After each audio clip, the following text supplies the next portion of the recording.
Hi, everybody. I'm Laura Rainwater. I'm one of the pastors at the church, and it is actually halftime for the Broncos game. And I just wanted to share a few thoughts about baptism.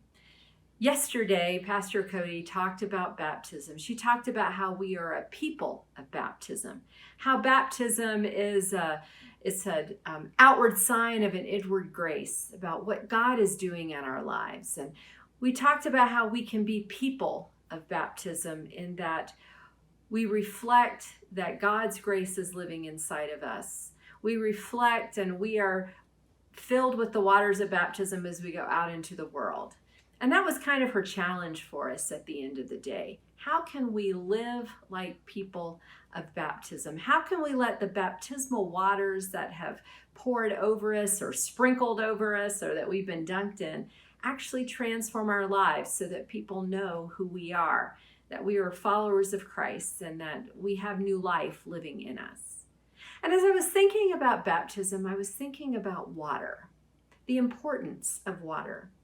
Now, there are some faith traditions that argue about what type of water or how much water we should use, whether sprinkling's okay or pouring is okay, or whether people have to be dunked or they have to be fully immersed in the water for their baptism to be right. I think what's most important is for us to think about water itself. Water is a part of life. It's an essential part of life. You know, our bodies are made up of, I think I saw 60% water. So how important it is for us to stay hydrated, to drink water, how important it is for water to flow over our fields for our plants and for our gardens and for the food that we eat, or to water the different ways that we have all sorts of food in our lives. What are other ways that you think water is important for you? Maybe it's a reminder that it's about creation. You know, at the beginning, God created out of the void. He separated the waters of creation. Water is an important part of our lives. But yet we have seen that water, sometimes there can be too much water, sometimes there can not be enough water. I mean, I grew up in the South where water was everywhere. Our water table was high. All you had to do was look at the ground and water came bubbling up. And so often we didn't even worry about conserving water because it was just everywhere. And if it rained, we'd get too much water. It would just flood too easily.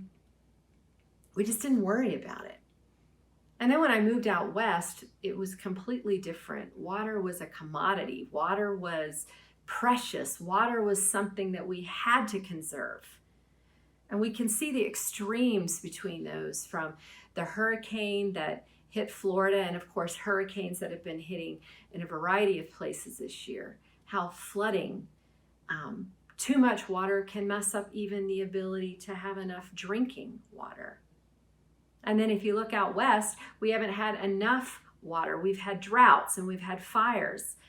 When we moved to Colorado the first time, back in the San Luis Valley, in a farming and ranching community, I first learned that there were water rights, that when you lived on land, it wasn't guaranteed that the water was yours. Instead, there were separate ways of tracking it, and there's whole law fields and attorneys that focus on water rights. And if you've been following anything about the West, especially the Colorado River, water's become a priceless commodity, and we want to preserve it because we know how important it is. And then, of course, we hear about places across the globe where there's enough water, but it's not clean water. It's not clean water. Instead, it is in such a way that they get sick and they have dietary issues. And I think clean water is the new thing that we hear about, how we can help people across the globe. So water is important. It's something for us to remember that it's part of creation. We have to be careful, though, not to try to hold it back from other people and instead find ways to share it so that everybody has what they need. And I think about that when I think about the meaning about being a baptism people, a baptismal people, a people of baptism. We believe that it is a sign of God's grace that is already living inside of us, always already working around us. We don't want to hold that back from other people either. We want to make sure that everybody knows that there is enough grace to go around. We want to make sure that everybody knows that God's grace is offered to them. We want to make sure everybody knows that they are God's beloved ones. Just as in Jesus' baptism, he went into the water, and as he came up, God said, "This is my son in whom I am well pleased."